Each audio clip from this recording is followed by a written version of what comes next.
Doctors and nurses, what self-diagnosis of a patient surprisingly turned out to be right? Not quite the same, but my grandma had a series of what appeared to be strokes the last year or so that she was alive. We're not certain what they actually were, but it made for a very stressful time each time she would have one, waiting to see if she would recover. Then she would go back home, be fine a while, and it would happen again. She was 97 at this point. My grandpa was 98. They had been married for something like 77 years. One night, while she had been home, it happened again, and she had a pretty bad fall as a result, something she was always afraid of. My aunt was sitting with my grandpa as my grandma was being wheeled out of the house, as he wasn't entirely all there mentally. Mostly fine, but definitely couldn't be alone. My aunt says he turned to her and forlornly said, quote, "I'm really going to miss her." My grandma didn't come back home from that one. Next story. My sister had a lump behind her ear that was causing her pain and was growing. My mom used to be a nurse and she thought that it didn't look right. It wasn't just a cyst, so she kept monitoring it and started to become worried that it might be cancerous.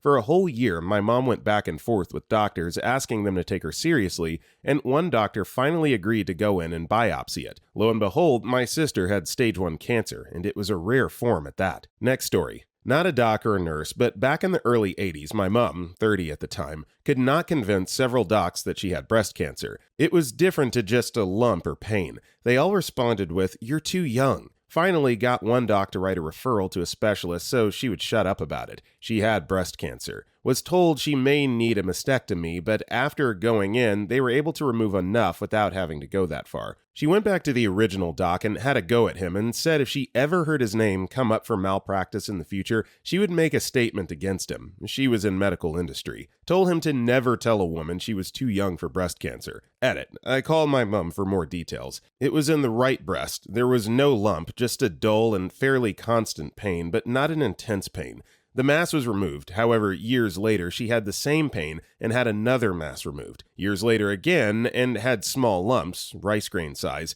show up on mammogram and removed. No pain with these. This seems to reoccur on average every 10 years. She also told the doctor he was a danger to women and should retire. Yes, we have good health care, live in Australia. Both of us get annual mammograms. I'm not between ages 50 to 75, nor related to a doctor, so it isn't fully subsidized. I go to a private hospital that does the ultrasound as well. My breasts don't mammogram very well. Bill about $500, but based on family history, I will keep going. Next story. Not the doctor, but I went in because I had shingles. Told them up front I thought it was shingles. The doctor kind of chuckles and says, "Well, you're far too young to have shingles. It's impossible." So I lifted my shirt and showed her my side where it was, and I instantly saw her eyes widen as she goes, "Oh my, that is definitely shingles." The doctors and nurses were a little sheepish and apologetic, but they did a great job helping me get better. I was the youngest case they'd ever seen, early 20s at the time. So already picking up on a theme here of doctors just dismissing cases because of age, and I feel like regardless of what the data shows, there's always these medical anomalies, and the very least you could do is some due diligence as far as testing and making sure that it's not what the patient thinks that it is. Very unprofessional, but let's just move on. Next story. My mom went to the doctor to complain about pain in her lower back by her kidney. The doctor did a quick checkup and told her it was nothing and that she was probably just sleeping wrong. My mom mentioned cancer, and the doctor said that it wasn't very likely because people with kidney cancer don't usually feel anything. She was adamant that something was wrong, so she went to another doctor that told her the same thing, but said he would run some tests to show her that it wasn't cancer. When the results came back from the test, it turned out she did in fact have cancer on one of her kidneys, and because she caught it at such an early stage, they were able to remove it before it spread. Next story. When I was like 10 or 11, I woke up and felt sick. I told my mom I wasn't feeling well, but she said to just go to school and try to get through the day. Throwing up is normally one and done, right? Nope. Went to school and threw up twice on my way to class. Went to the bathrooms. Threw up again during class. Again went to the bathroom. Was told to go to the nurse because I didn't even look well. So I went to the nurse. Threw up 2 more times on my way to the nurse and about 15 times from the time my mom came to get me. She dropped me off at home at around 10 a.m. By 5 p.m., when she got home from work, I'd thrown up about 20 more times. At this point, I have no fluids in me, not even a cracker, and was just dry heaving for hours. She took me to the hospital, and I was told I had an ovarian cyst that had ruptured. Scariest moment of my prepubescent life. Another time, I had overdosed, wanting to self-unalive. Mom came home, called 911. Paramedics got there and thought I was effed up and high off weed. My cousin in the next room over hotboxed his room all day every day. It wasn't me. I was dying literally. They treated me how they would any addict, yelling at me, etc. So yeah, they almost effed up. I was comatose for a while and was just violently throwing up everything in my system. Next story. I had a spontaneous pneumothorax, collapsed lung, that came out of nowhere when I was 17. Had to go to the hospital and get a tube hooked up to my thoracic cavity to reinflate my lung. A week later, I was in statistics class and I felt my other lung collapse. I immediately knew what it was. Kind of a weird but very distinct feeling of pain and shortness of breath. Cut to me in the school nurse's office trying to explain that I had a spontaneous pneumothorax and I need to go to the hospital. Yeah, she didn't believe me at first. Next story. Not a doc or nurse, but a patient. I was having a kidney stone and my BF at the time took me to the ER. The nurse kept asking what I did to myself because I was practically screaming in pain. Through tears, I managed to get out, "It's a kidney stone." I then sat in the waiting room, practically passing out until my BF somewhat yelled at the ER staff. They came over to get me, and I couldn't even walk. The nurse said, "Well, you're coming back." My BF said to get her a effing wheelchair. 6 hours and a round of morphine later, I passed the stone. The nurse said, "Oh, look at that, it was a kidney stone." Like, seriously, what the F? You know, I had 2 kidney stones at a relatively young age myself that I had to pass, so this story really hits home because, same thing, doctors were very dismissive, "You're too young for that, you shouldn't be dealing with that," and well, guess what? It turned out to be. You know, so it's like, again, listen to your patients. They may not be medical experts, but their descriptions of how they're feeling should be able to help you as a doctor or medical professional connect the dots. Next story. Patient here got into a car wreck and right arm started going numb a few weeks later. Self-diagnosed as disc pressing on spinal cord. Requested they do an MRI. Doc said to take more painkillers and it would go away. I don't like drugs, so I insisted. Footed bill for MRI that insurance wouldn't cover because I requested it against doctor's wishes. Bulging disc on C5 to 6, 7 months of PT and other non-painkiller drugs, arm works again. F insurance, F doctors that push painkillers. Nearly done with the debt hole that entire debacle put me into. Next story. I was the patient in this case, but back in February, I had all the symptoms of pneumonia and the doctor kept trying to tell me I had the flu until the test came back negative for the flu and the x-ray of my lungs showed I did in fact have pneumonia. I'm starting to think she was actually testing me for COVID though. Next story. My mom was the diagnosee here. She had a coworker come to work with an active shingles rash a few years back. Mom was never vaccinated for chickenpox, nor did she ever catch it in her youth. A few weeks after this coworker decides to show up with live shingles, my mom starts developing this awful rash with, lots of little sores. Perhaps one may even call them pox. Who would have guessed? Along with fever, body aches, the whole kit and caboodle. Mom went to the doc and said, "I have chickenpox," and the doctor took one look at her rash and said, "You're too old to have chickenpox. It must be some other thing. I'm sending you to the ER. One very expensive ER visit and nearly ruined Thanksgiving dinner later. Lo and behold, she had chickenpox. We no longer see this doctor. Next story. This is a little out there. There's a psychological condition that I can't remember the name of, where a person believes they're dead inside. Not a zombie, not deceased, but more soulless. Many have a flat effect, rarely roused by stimuli, and have no fear of death. Not looking for death, just entirely unconcerned by it. This guy was told to go to his doctor by his mother, due to him mentioning numerous symptoms. Turns out he had a severely massive end-stage colon cancer that had spread everywhere. In the OR, sometimes you do a case knowing you're mostly checking to see if it's a lost cause or not, known as peek and shrieks, hope and nope, or under the hood ain't no good. There's other names too, I'm sure. Anyways, we looked inside this guy and he was such a case, a total lost cause. The irony being that he really was dead inside to a degree. Also that had he been more concerned with his health, he may have been more proactive in his care, so it ended up being a self-fulfilling prophecy. Next story. Not a doctor, but the patient. As a first-time mom, I got super ill with body aches, constant vomiting, fever, diarrhea, sore throat, the whole works.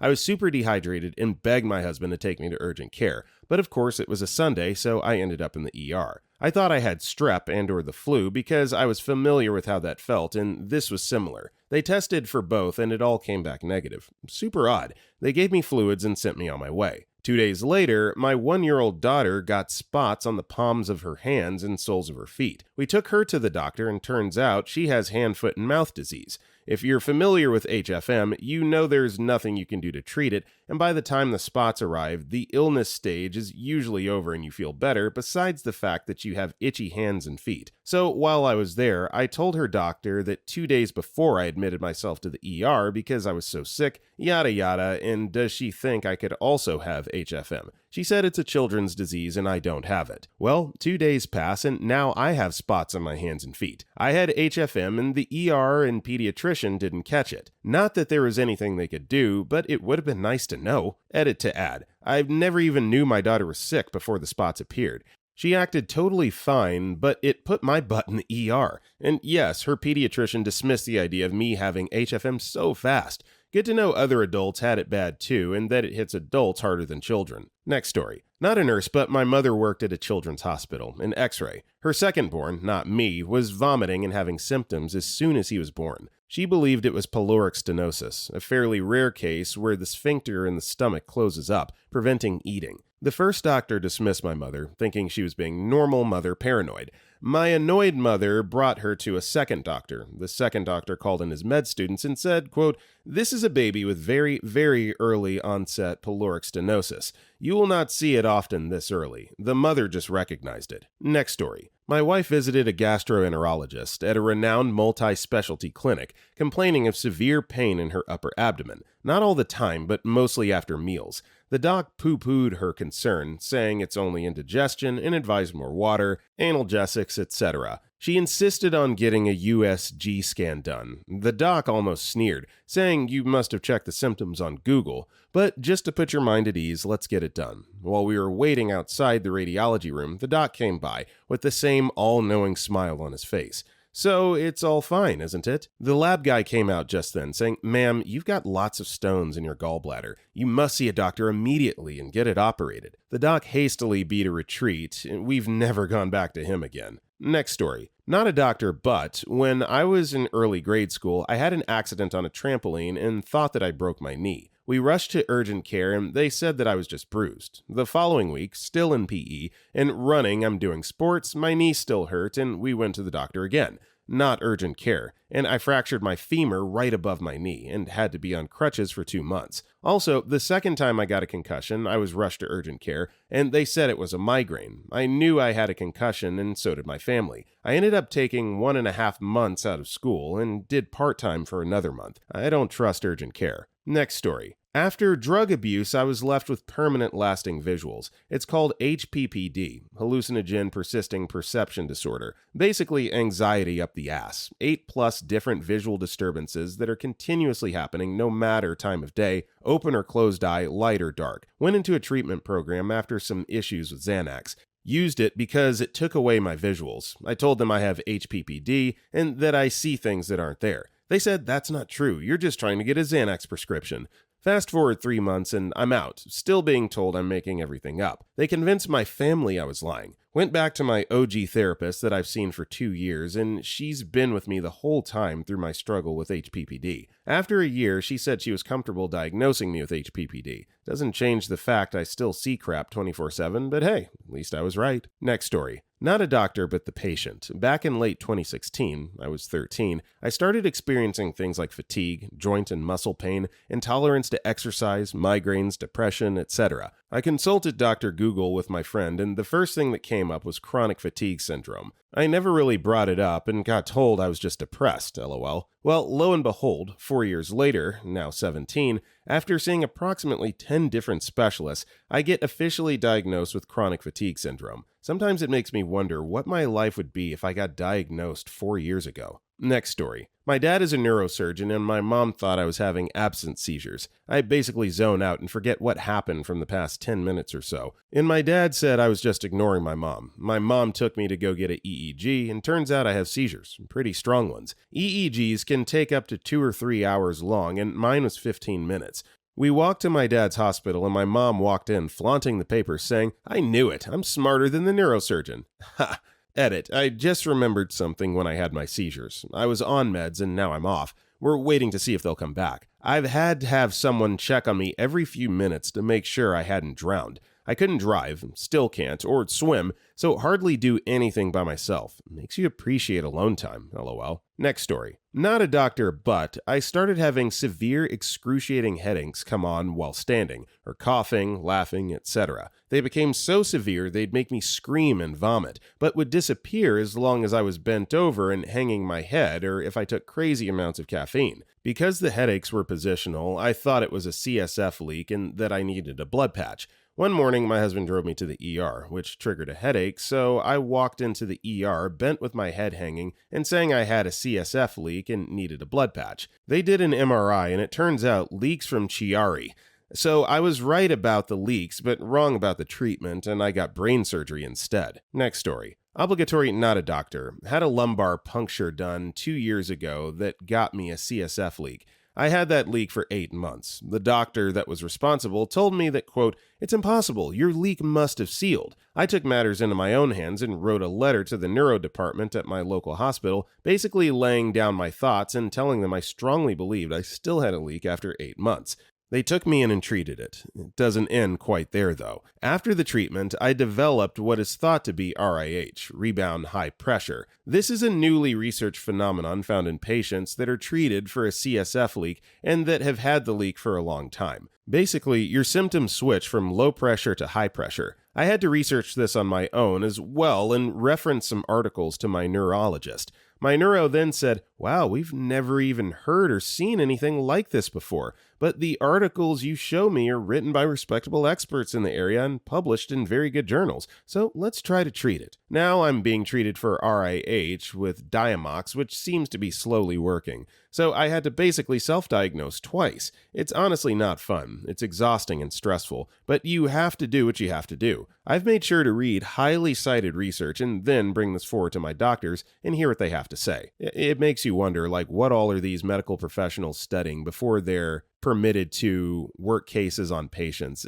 Just how do you just not know these things? It's one thing to not be familiar with or to have loose understanding, but to just flat out never heard of it, not know, inexcusable. Next story. I've told this story before. I had a 65-year-old female patient with a history of well-controlled hypertension and diabetes, otherwise healthy. She woke up in the morning and told her daughter that she would die that day. She had breakfast. She demanded that the daughter take her to a lawyer to make a living will in order to make sure she would be DNR when she died. The daughter humored her. Then she had lunch at a restaurant. At 4 p.m. she collapsed. She came to the ER where I saw her. The daughter presented the living will to me. She died at 5 p.m. comfortably. Next story. I'm not a doctor or a nurse. I am a CNA though. My son had croup, and with having asthma, he was having a harder breathing time. So I took him into the ER mid-morning. I told the doctor he has croup because of all his symptoms. Also, it's not his first time having it. The doctor told me it was impossible because it was daytime and croup doesn't appear around daytime. It must be something else.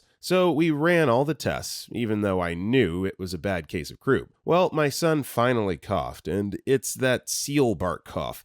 He looks at me and was like, "Oh, it is croup. Told you it was."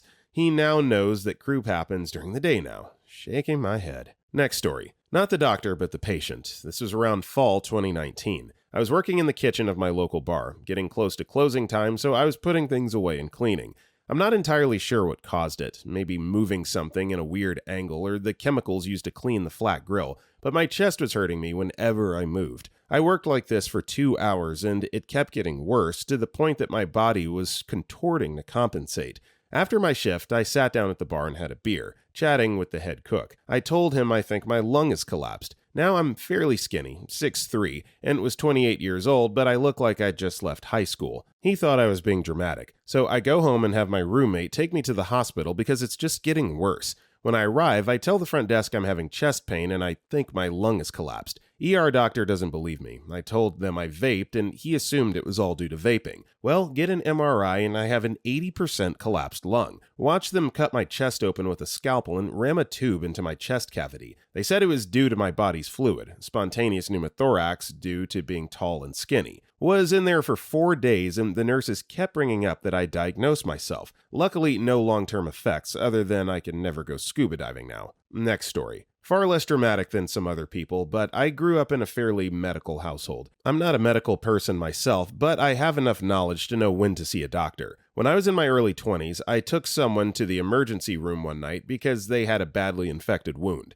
When I told the middle-aged doctor that it was an infection, he chuckled and said, "Don't be silly, I'm sure you just mean that it's inflamed." I told him, yes, it's inflamed, but it's also infected. He rolled his eyes at me like, "Sure thing, little girl." The nurses and other doctors chuckled. The doctor then looked at the wound and said, "Oh crap, it's really badly infected." He wouldn't make eye contact with me after that. I guess it's not quite the same thing, but it just annoyed me that instead of just saying, "Cool, let's see this thing," he had to argue with me and try to make me feel stupid in front of his colleagues. When something is slightly green and bright red lines are spreading out from the wound, it's infected. Even a non-medical person can tell you that. This isn't rocket science. Next story. I had been battling stomach pain for years, and it fluctuated between dull and sharp 10 out of 10 pain every couple weeks, or if I ate something new or exotic. Also felt tearing in my abdomen and experienced bloating like crazy. Told doctors I thought I had Crohn's disease and they thought I had a hernia. Lo and behold, moved cities and got a new doctor. Doc schedules a colonoscopy and got diagnosed with Crohn's right when it was finished. Next story. I wasn't going to post since I'm the patient, not the doctor, but I have a complicated medical history and all of it I've had to research myself. I have a genetic connective tissue disorder,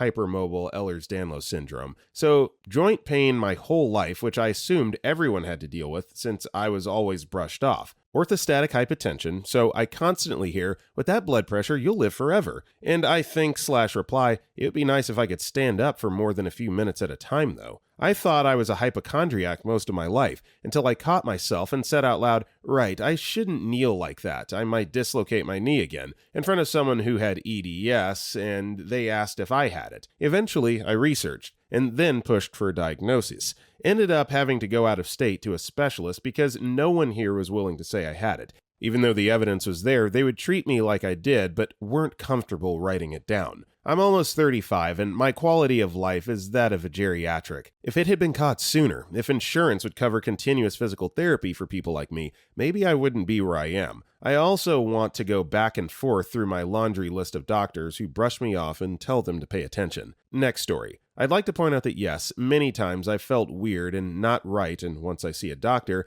they almost automatically think you're self-diagnosing or it's all in your head. If you are a doctor reading this, and these many other accounts, please don't just dismiss someone and make them feel like their pain or worry is something to be taken lightly, especially when it comes to mental health. Stop 21 questioning people. They come in with an issue, you should do your best to resolve that issue. Dismissing patients is clear evidence that you don't take your job seriously, or the health of your patients. This is pretty much what I've been saying. Patients may not have all the answers and know all of the medical terminology, but if they can explain to you how they feel, physically or metaphysically, you should be able to take what you've learned in your extensive training and use it to provide the best patient care possible. I agree. I don't think we're asking for too much as patients. Next story. Not a doctor, but almost 30 years ago I was pregnant. I knew something wasn't quite right because I was experiencing intermittent spotting that was getting more frequent. I called the OBGYN's office a couple times, trying to get in to see him earlier than the initial appointment I'd set up at the 12-week mark. Both times, his staff just told me that spotting was normal this early, nothing to worry about, no, the doctor didn't need to see you early, blah, blah, blah, writing it off to an over-anxious first-time mother. Found out later from a friend in med school that if I'd mentioned that the blood was dark red, which it was, but I didn't know this was relevant at the time, it would have thrown up some major red flags for the staff. Lesson learned. So 2 weeks drag on with me knowing something is wrong, but the staff isn't listening. My boyfriend's telling me I'm overreacting, even though sex is becoming painful. I didn't have insurance and this was pre-internet, so I was literally stuck and panicking. I was able to do enough research to suspect it was an ectopic pregnancy, which meant there was no way to save the fetus, and accepted that the fetus was probably already dead, and was just trying to figure out how to avoid dying. Ruptured ectopic pregnancies can cause you to die from internal bleeding, FYI. Long story short, one day I get hit with the worst cramps I've ever experienced. I'm pale and sweating profusely. Drive myself to the doctor's office, practically crawled into his office. Within 15 minutes, I'm in the ER. Few hours after that, I'm in emergency surgery because of, surprise, surprise, a ruptured ectopic pregnancy. Next story. I went to the doctor 6 months ago with a small lump inside my belly button, booked straight in with a surgeon instead of the GP because I knew it was a small umbilical hernia. I told him that, and he sent me off for an ultrasound, came back as indeed an umbilical hernia around 1 centimeter, booked surgery for 3 days later and got it fixed up. He couldn't believe I'd correctly diagnosed it. Next story. Not a doctor, but a pretty wild story. About 7 years ago, I began to notice a super erratic but incredibly severe shooting pain in my left foot. What began as random twinges progressed over the next 4 years into an almost constant cattle prod-like pain. Initially, I saw a podiatrist who said everything was normal aside from some synovial swelling and inflammation. I was told to take Advil regularly. Over the next couple years, I saw neurologists, general physicians, general therapists, pain management doctors, very expensive, and multiple rheumatologists. In about the 3rd year of dealing with this, I developed a stress fracture on my opposite hip, which put me in crutches for a month. The sports medicine doctor who treated me couldn't understand how a 26-year-old would develop this type of fracture with normal bone density. When I told him it was because I couldn't put weight on the other foot, and pointed out a strange lump in the calf above my painful foot, he told me it was a muscle knot, as did every other medical professional I spoke to. Keep in mind, I live in NYC, so these were top-of-the-field medical professionals. I had a hunch that it was a tumor, but would get laughs and eye rolls from doctors and friends whenever I would suggest it. When one doctor recommended psychiatric help for my hypochondria, I essentially gave up and figured I would have to live with the pain.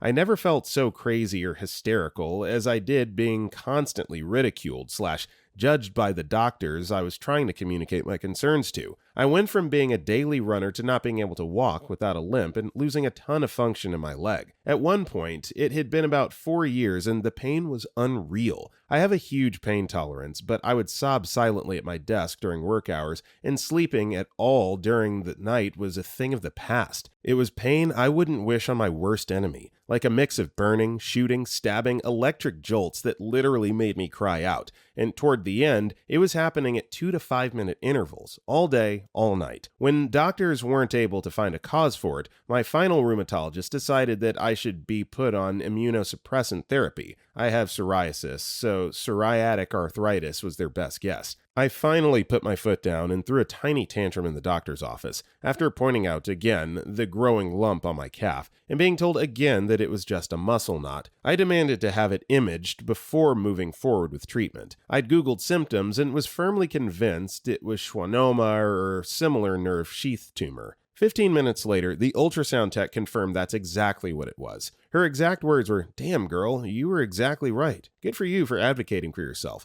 The relief of having a cause for years of pain is tough to describe. I eventually had the tumor imaged and evaluated, and after a scare that it may have malignant qualities, had it removed by a top surgeon at Johns Hopkins. As it turns out, it was an extremely rare hybrid of 3 different nerve sheath tumors, and had grown within my tibial nerve. 3 inches of nerve graft later and 0 pain. Almost full feeling back in the foot, and nearly perfect mobility. I will never forget how stupid doctors made me feel as a female, and how quick they were to dismiss my pain as a symptom of psychological hysteria. I don't think that would have been the case if I had been a man complaining of severe pain. Moral of this long story, be your own advocate. We aren't all doctors, but we know our bodies. Next story. I had a massive vertigo spell back in 2016. My world spun for months. Aside from it being a female dog to try and see the ENT specialist and brain specialist, the overall diagnosis was a migraine aura without headache. After the medication they put me on gave me a reaction, they didn't try anything else and basically said suck it up, despite the fact that I insisted that it had to be something else, because all this vestibular therapy they'd assigned to me wasn't working. Moved to Tennessee, start having more episodes, go to Vanderbilt.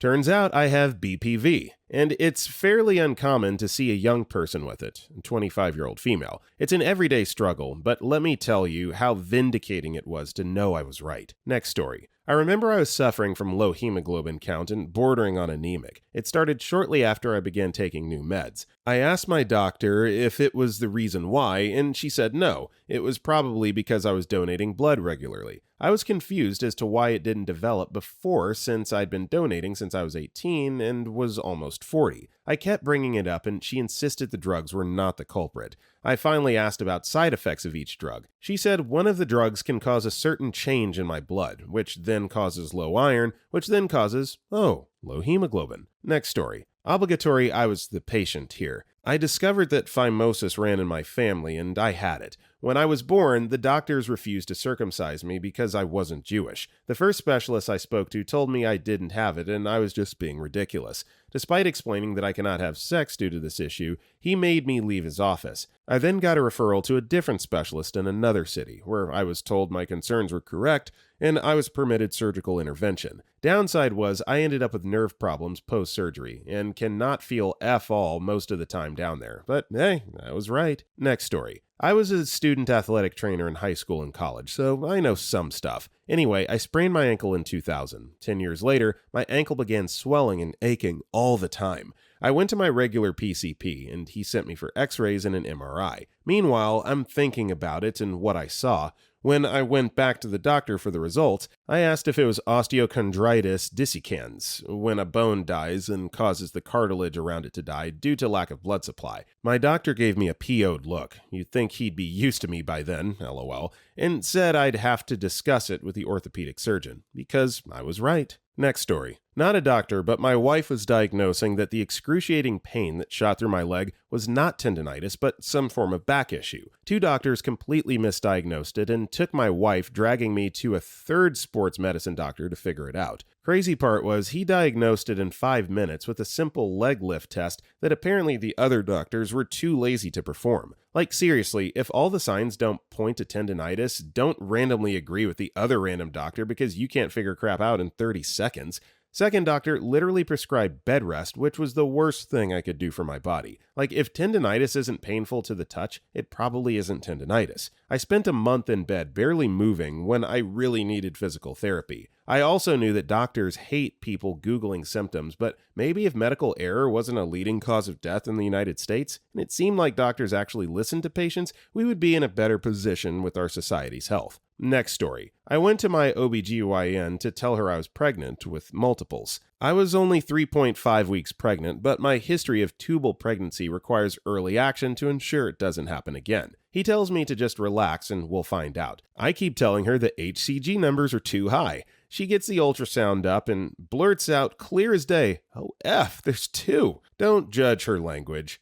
We had been through so much and had an amazing bond. It took years to get my first child. She was amazing but moved away. I'll never forget her. Next story. The obligatory, not a doctor, but the patient. I've known since I was in high school and I had polycystic ovarian syndrome. I started having cycles when I was 11 that hadn't regulated by the time I was 16. Incredibly easy to gain, hard to lose weight. An abundance of facial and body hair, terrible mood swings, and depression, along with a few other symptoms. Whenever I brought it up to doctors, it was always dismissed like nothing was wrong. Finally, I went an entire year without a period, found a new doctor. Since it's COVID times, the first meeting we had was a phone meeting. I told her straight up it's either PCOS or premature menopause. I started having hot flashes along with migraines and light and sound sensitivities. She didn't question me. First doc to ever tell me it sounds like I'm right, and immediately ordered all my testing and such. Lo and behold, I have PCOS. Had it from day one. Pre-diabetic due to it, but have enough time to get back to the safe zone. Getting treatment for cancer prevention since I'm at a higher risk for certain ones thanks to hormones. Next story. Not a doctor, but I had a self-diagnosis that was right my sophomore year of high school when I woke up that morning and my stomach felt off and I knew I wasn't constipated. That whole day I kept telling my teachers and they all said I was fine and just a stomach bug. After school, I had a track meet and told the trainer I thought it was my appendix and he told me, quote, "Stop being a P-word, you're just constipated." 3 hours later, I'm at the ER getting prepped for surgery because I had appendicitis. And they said I caught it so early that it would have been hard for anyone to know without a scan. Next story. I was 17, in healthy shape and in high school. I was pretty skinny but had terrible periods. One day, I felt this sort of ball in my hoo-ha when I would sit down. Googled it and ended up finding the word prolapsed uterus. I went straight to the emergency room where they treated my sister's leukemia and told the ER doctor what I thought. He immediately got a weird look on his face and said that would be impossible since I was too young, but that if I was right, he would let me complain to his boss. The doctor used a speculum to try and find the pain, and in doing so, actually ended up pushing my slightly prolapsed uterus back in. Lady boss came in the room to tell me there would have to be testing done to find out how this even happened, and I got to complain and say I was smarter than the ER dude. 2 years later, I haven't had any problems, but I did end up finding out I have a genetic condition that causes problems with my collagen and somehow makes me more hyperflexible. Cool, I guess. Next story. NAD, I'm the patient. I went to see my doctor because I had all the symptoms of being pregnant, including a missed period, but multiple tests had come back negative. I'd already had one of my kids, so I had a good handle on how my body feels when I'm pregnant, even aside from the missed period bit. I told him that something was wrong with my body, but I just wasn't sure what. They gave me another pregnancy test, and when it came back negative as well, they said I was probably just late and I'd be fine. I called and called and called, trying to convince PAs and nurses at the practice to listen to me. Finally, they got so fed up with one of them, they agreed to schedule an ultrasound. I remember the ultrasound tech, who had been talking and joking with me, suddenly fall silent and start focusing on her screen. The PA who agreed to the ultrasound later called me and said I had 3 or 4 ovarian cysts that would likely clear up on their own. Usually true. Ovarian cysts aren't often a big deal. Well, I'm signed up for electronic charts, and my ultrasound results were sent to me later that afternoon. What they actually said was that I had 3 or 4 cysts on one ovary and an uncountable number on the other. I was so mad. I literally just wanted to know why my body felt the way it did, and I was repeatedly told it was nothing. And then, even when they found the reason, it was downplayed. I switched doctors and have a new one who's amazing. She thinks I have endometriosis, which would explain both the cysts and the absolutely horrifying pain I've had with my periods for 10 years, which other doctors have always told me to just take more ibuprofen for. Yeah, I'm sorry, that's just lazy doctoring. I'll just take more ibuprofen. I don't need to look at that. I have all the answers. Man, oh man, are these guys getting exposed by these Reddit users today. Next story. One day when I was 27, I thought I felt a lump in my neck. Of course, I assumed it was cancer. I went to the doctor, who said it's nothing, you're too young for cancer and your blood tests are fine, but go see an endocrinologist if you're worried. I went to an endocrinologist who said it's nothing, you're too young for cancer and your blood tests are fine, but let's go do an ultrasound if you're worried. The ultrasound showed a lump, but the radiologist said it's probably a benign goiter. You're too young for cancer and your blood tests are fine,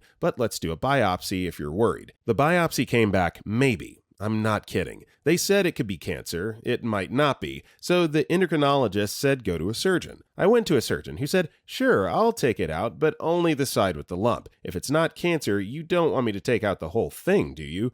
Kind of. Yes, I do. We'll do a frozen section and find out right away if it's cancer. And if it is, we'll take the rest out, okay? They took out just the side with the lump. Frozen section was inconclusive, so they closed me up, sent it to pathology in the hospital, and to 2 other path labs. 2 weeks later, hi, looks like it was cancer after all. How soon can you come in to get the rest taken out? Next story. Not a doctor, but an older brother who called it and parents didn't listen. Sister had some weird thing with her nails. I don't remember much else from that time because it was years ago. When I searched it up online, I found something called hand, foot, and mouth disease, and I was like, hey, it might be this? My parents are like, nah, you're wrong. Eventually, they did take her to the doctor, who confirmed she had it. Next story. I had a kidney infection. I told the doctor I had a kidney infection. He asked me some symptoms questions, and I responded honestly, and I guess I didn't check off his boxes. He told me I didn't have it, and I said, okay, can you put in my file that I said I had such and such symptoms and thought it was a kidney infection and that you declined to test? He got really salty, rude even, but he ordered the test. He called personally when the results came and apologized. He was a young guy, recently out of med school. I told him, you'll have to learn to trust people. People who are lying because they Googled something will say yes to every symptom. If someone has had a problem before, pay attention if they say they have that same problem again. Next story. Not a doctor, but last year, I had a fever that wouldn't go away, and after 3 days, I went to the doctors, and the guy was like, Well, I checked your lungs with a stethoscope, and it's not pneumonia, and I had no cough, so it's probably viral, etc. Well, after 3 more days, the fever was still there, and I went to the doctors again. This doctor also checked my lungs and said it wasn't pneumonia. I knew it was, so I called back the next day and demanded a chest x-ray, and they were like, okay, fine. So I went in and they took the x-ray and they said they'd get back to me with the results the next day. They called me back not even 15 minutes later, while I was still driving home from the doctors. It was pneumonia. I wouldn't have confirmed diagnosis without my insistence on the chest x-ray, and now I don't trust any male doctors for not taking me seriously. Next story. A girl I used to know kept going to her doctors complaining of pain and begging them to do a scan in case it was serious like cancer or something. Doctors kept putting it down to IBS because she was too young. She collapsed, so they finally sent her to hospital to get looked over, and sure enough, it was bowel cancer. I think it was about 2 weeks later she passed because they caught it far too late. Her parents started trying to raise awareness of her situation, thinking how many young people are misdiagnosed because they're too young for it to be anything serious. Next story. Obligatory, not a doctor, and obligatory, not my story. About 14 years ago now, I had a chest cold, and I passed it to my dad. I got better. He did not. His symptoms got worse and worse, and he was having to stop multiple times on his way to and from work to throw up. He was going to our family practitioner, who was only treating the symptoms and sending him to specialists for the symptoms. My dad thought if they did a blood test, it would show up what was wrong with him. He begged for months for a blood test, and the GP kept laughing at him and asking what he expected to find. My dad wasn't sure, but he said he knew a blood test would come back with the results. GP never ordered the test and kept treating just the symptoms. After round of antibiotics, my dad started having diarrhea, constant liquidy diarrhea. GP sent him to a gastroenterologist to, you guessed it, treat the symptom. Gastroenterologists thought it was odd that a 44-year-old man had vomited his way through losing over 40 pounds in less than 6 months and had an intestinal issue almost exclusive to elderly people, an infection called C. diff, which was causing the diarrhea. He was ordered a blood test. Finally, effing leukemia. His blood draw was gray from all the half-formed white blood cells in his sample. Dad stopped seeing the GP immediately. He got hooked up with a really great oncologist and is doing great now, although he does have to take a chemo pill every day and get blood draws and bone marrow biopsies every so often to make sure it's maintained. Fun story though, we didn't have time after that to find a new GP for my physical for my driver's permit, so my mom reluctantly took me to the same GP for the physical. We got to the personal question part of the exam, where he asked about my sexual health, and he told me that based on my build, I had huge breasts and very wide hips for a 16-year-old, I had to be sexually active, and he yelled at me for lying to him when I told him I wasn't and hadn't even had my first kiss yet.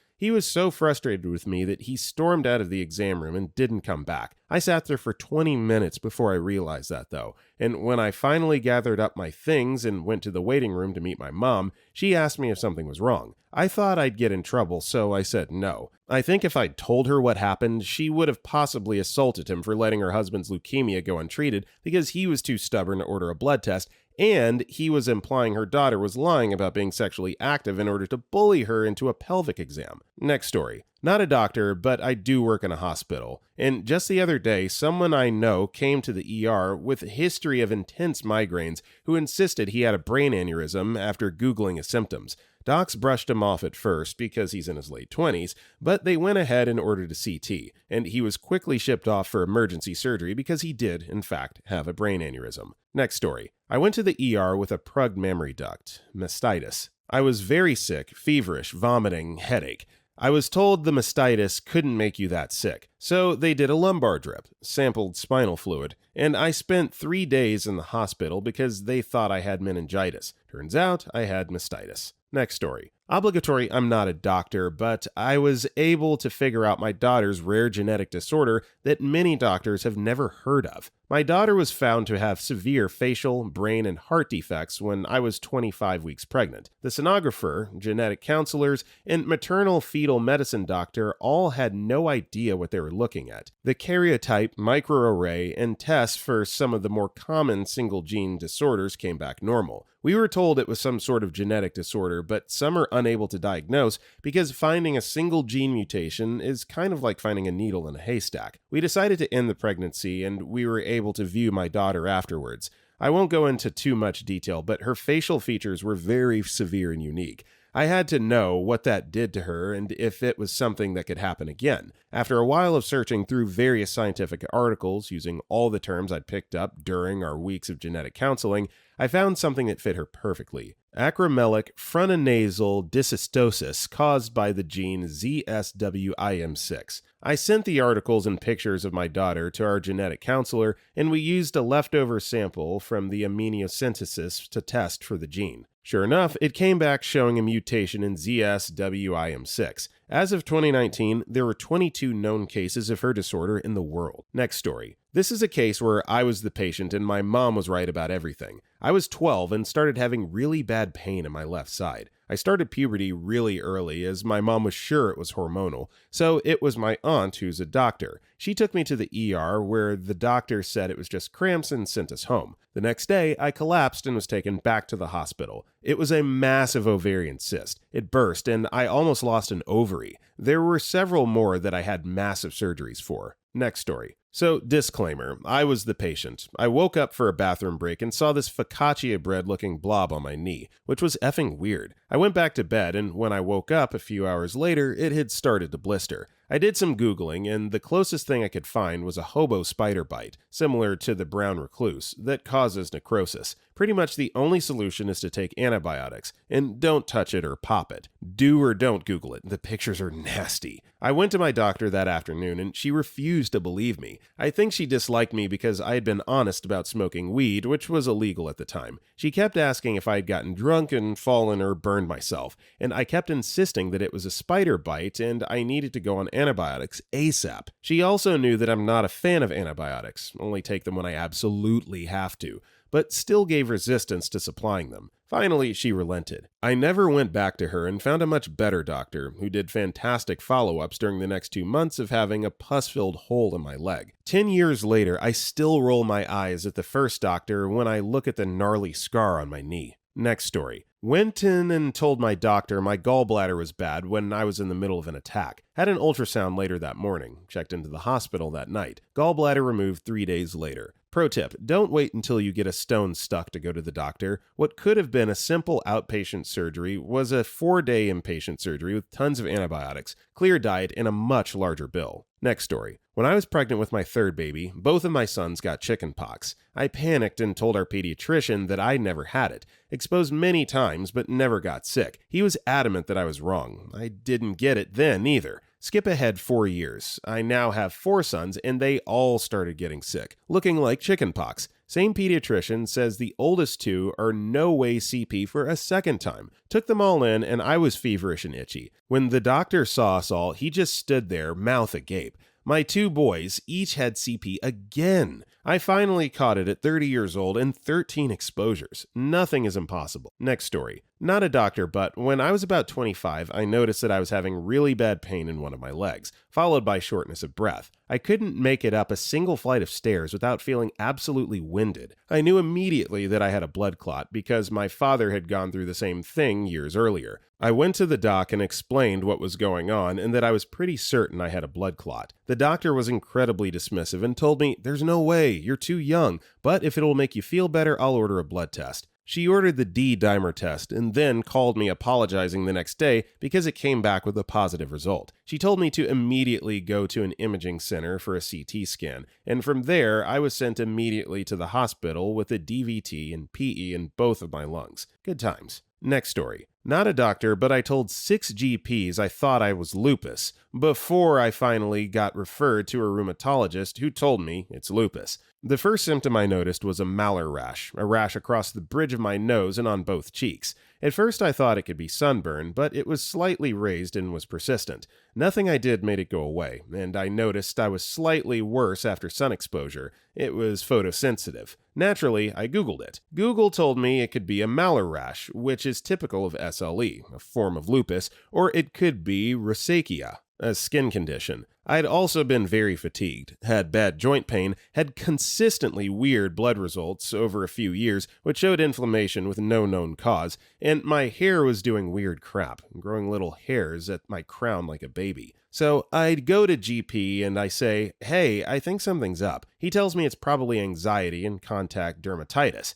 I ask if maybe we should get a blood test to see if there's any autoimmune indicators or whether I should go to a dermatologist, and he's like, nah. So I go to another one, essentially the same answer. Eventually I find a doctor who agrees that the likely differential is autoimmune or rosacea and sends me to get tested. And it's lupus. My ANA is positive, my SSB is positive, the roomie looks at my hair and nails and basically says, yeah, dude, lupus. While I understand why Dr. Google must be deeply irritating to docs, sometimes your patients are well educated, I have 2 degrees, and are capable of reading info and being critical about it. It doesn't mean you should give a crap per se, but if an intelligent person is saying, this isn't right, I know my body, can we investigate, maybe pay that some due. Lupus can be notoriously difficult to diagnose. The average diagnosis time is literally 6 years. I'm glad I put the pieces together and advocated for myself. Next story. Resident physician here. As stated previously in this thread, a lot of patients will tell you they feel like they're about to die. We call it a feeling of impending doom in medicine. It's always ominous because, not infrequently, people call it pretty correctly. I've had several patients in the ICU tell me, Doc, I'm not making it out of this hospital, and then hours later get called to the bedside to code them. Most die. There's something about a lucid patient being confronted with their mortality in a very acute way, as opposed to someone with a terminal disease, that is very haunting and sticks in your memory forever. Next story. I just posted about this on another Ask, and obligatory, not a doctor. A few years ago, I had 103 fever and my intestines were bleeding out since my blood test showed my white blood cells were fine. My doctor told me it was all in my head. Every week I came back saying my symptoms were still there and he'd just do another blood test. Also, by the 3rd week of this, I started passing out every time they drew the blood, which had never happened before in my life, and this also didn't concern them. I was convinced I was going insane since I already have a mental illness. Then, one of my college professors who used to be in the medical research field asked me why I was missing class so much, and I told them why. They told me to ask for a colonoscopy. I went and asked for one, and his response was, no, you're only 19. You don't want a camera put up there. Not because he thought the bleeding was a lie, but because no one that young should have to go through the experience of a colonoscopy. Luckily, I have IBS and already knew a gastroenterologist, so I just went straight to him and asked for it. He was surprised I had the bleeding for so long, and it had gotten to the point where I was becoming anemic, which, by the way, my doctor also didn't notice after all those dang blood tests. I did the colonoscopy a week later and found out I had salmonella poisoning. So if my teacher hadn't mentioned I should get a colonoscopy, and if I didn't already know a gastroenterologist, I would have spent the rest of my life thinking I was going insane. 0 out of 10 experience, would not recommend. Next story. A girl came in saying she had syphilis because she had lumps in her tongue and she gave oral to some dude she didn't trust. The thing is, she thought her papillae, normal anatomic feature of the tongue, were syphilitic lesions. We had a laugh about it, but I still requested an STI panel, and guess what? She had syphilis. Edit. Oh, and I felt super ashamed of it, even though she didn't have any comparable scars. And I told her I was sorry for rushing to say it was likely nothing.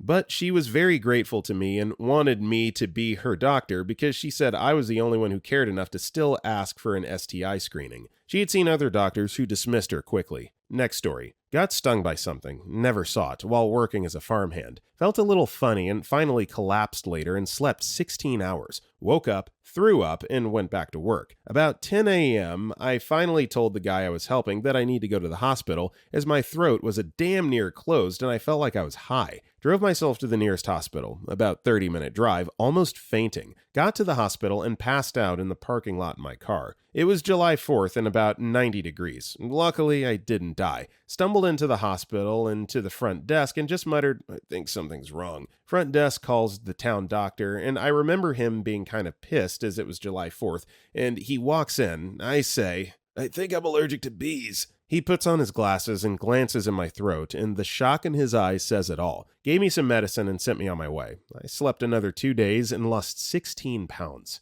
Next story. Back in middle school, I tore my ACL and meniscus playing basketball, and it took 3 doctors to diagnose it as such. I told my parents that I knew something was wrong with my knee and should get it checked out. We went to a Med Express, and they said it was probably just a sprained knee. After a few days of it not getting any better, I looked up why is my knee buckling, and every result came back as a torn ACL. I proceeded to another doctor and described exactly that my knee kept painfully buckling.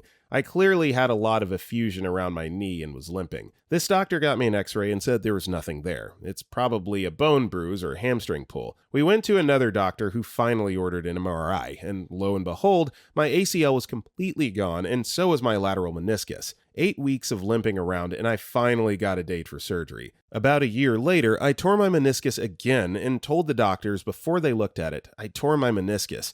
I knew the feeling since it happened before. That time, they quickly ordered an MRI and diagnosed it as a torn meniscus and quickly got it trimmed. Still amazes me to this day that it took 3 different doctors to diagnose a torn ACL, and a 14-year-old middle schooler knew what was going on before they did a quick Google search. Next story. I fell over back in December 2015. Literally just tripped and fell on my arm. Had it x-rayed. Fine, no problems at all. Still painful and weak 2 months later, so I got an MRI. Said they'd get back to us if something was wrong. They didn't, so we assumed it was fine. Still weak and sore 3 years later, with no word back from the MRI people, but I took myself, at 14 years old, to A&E to get it checked. I told them it felt broken still. I have soft bones that break easily. They said it couldn't be broken because I wasn't in enough pain for that. Same condition that affects my bone density also makes me rather immune to pain. I saw a specialist doctor for my scoliosis 4 years after the fall and asked him to take a quick look at the MRI. He found a hairline fracture in the scaphoid bone and sent me for another MRI,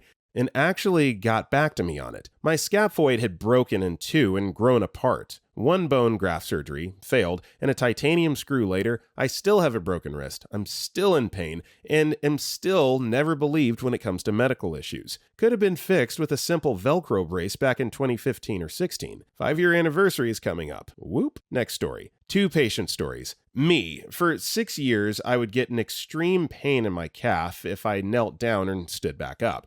Like a severe cramp. Started when I was 13. Went to the doctor multiple times over the years to be told I was young and probably just tore a muscle fooling around. It wasn't until I was at uni that it was so bad I couldn't extend my heel to touch the floor without severe pain. My boyfriend insisted I go to the doctor and did not leave until I got answers. The short of it? AVM. Arterial venous malformation. I had 2 sections of my calf repaired. I could walk the day after surgery. My husband went and climbed Kilimanjaro, followed by safari in Tanzania. About 2 weeks after returning, he complained of ongoing chronic headaches and not being able to drink enough water. Went to the doc and said, "We think he has malaria." Doctor took blood and that was it. Wouldn't return calls as he got worse. After 4 days in ICU, finally get a call from the original doctor that he did indeed have malaria.